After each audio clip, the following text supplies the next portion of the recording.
តាពុកដល់ម៉ោង8ណាត់ហើយតា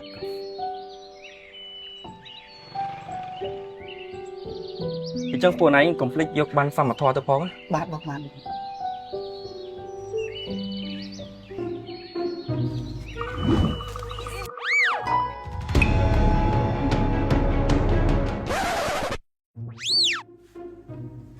មកយីណា អរគុណសុខុម មួយរយៈហ្នឹងឃើញសេនាអាសាមើលមកផ្ទះខ្ញុំមានការអីមែន អូដោយសារខ្ញុំឃើញអ្នកផ្ទះសុខុមឧស្សាហ៍ទៅមណ្ឌលសុខភាពតែដូចជាអត់ខ្វល់ខ្វាយរឿងចំណាយអីសោះ អូអញ្ចឹងឯង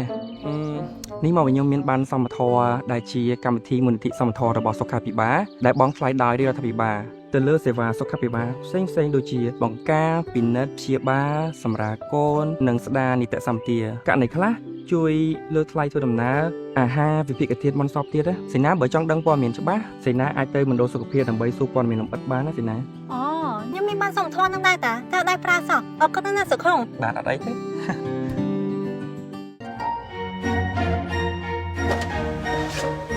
អត់ឃើញឯងនៅនេះសោះ សេនា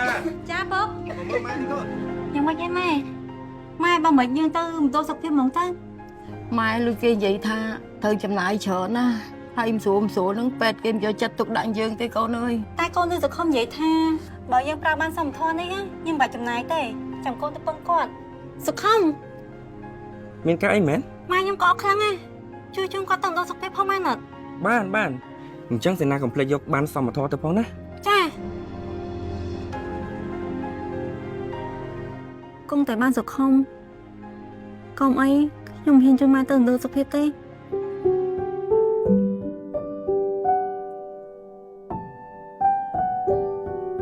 ជាសួរលោកគ្រូ មានសួរ លោកគ្រូខ្ញុំមកបងផ្សាយសេវា អូមានបានសមត្ថភាពអត់ នេះលោកគ្រូ អញ្ចឹងសម្រាប់ថ្លៃទូទាត់គឺយើងបានទូទាត់រួចអស់ហើយ អរគុណច្រើនលោកគ្រូខ្ញុំនឹកស្មានថាបានសមត្ថភាពនេះមានអត្ថប្រយោជន៍និងងាយស្រួលប្រើដល់ម្លឹងសោះ បាទបុគ្គលិកពេទ្យទាំងអស់នៅតែរក្សាការយកចិត្តទុកដាក់នៅក្នុងការបម្រើសេវាសុខាភិបាលសម្រាប់មនុស្សគ្រប់រូបដូចគ្នានៅពេលដែលបងប្រើបានសមត្ថភាពមួយនឹងហើយអ្វីដែលពិសេសបងត្រូវតែរក្សាបានមួយនេះឲ្យល្អកុំឲ្យជុបបាត់ហើយបងពិតជាសំណាងមែនទែនដែលបងជាមួយស្វាមីបាននាំអ្នកវិញមកតាន់ពេល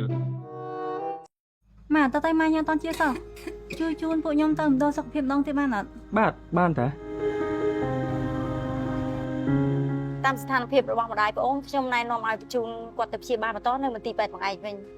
ចោះថ្លៃចំណាយអ្នកគ្រូកុំបារម្ភអីប្អូនអាចនាំវិញទៅបានដោយប្រើបានសមត្ថភាពនេះយើងរីករាយនឹងជួយប្អូនអញ្ចឹងប្អូនហើយនឹងស្វាមីទៅរកកន្លែងអង្គុយរងចាំសិនទៅខ្ញុំនឹងរៀបចំឯកសារបញ្ជូនឲ្យអរគុណច្រើនអ្នកគ្រូខ្ញុំនឹកស្មានថាបាននេះអាចខ្លាចជាកំណត់ព្រោះជួយជីវិតម៉ែខ្ញុំបានសោះចឹងប្អូនហើយនឹងស្វាមីទៅរកកន្លែងអង្គុយរងចាំសិនទៅអេគិតអីហ្នឹងខ្ញុំអ្នកឯងចឹង អូមានគិតអីផង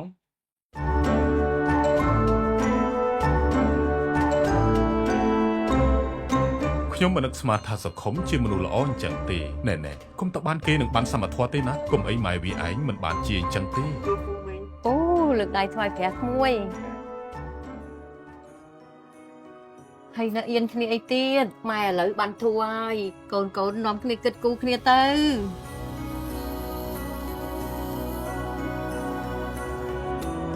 មូលនិធិសមត្ថភាពសុខាភិបាលមាននៅគ្រប់មូលដ្ឋានសុខាភិបាលសាធារណៈគ្រប់កម្រិតមូលនិធិសមត្ថភាពសុខាភិបាលផ្ដល់ភាពកក់ក្ដៅ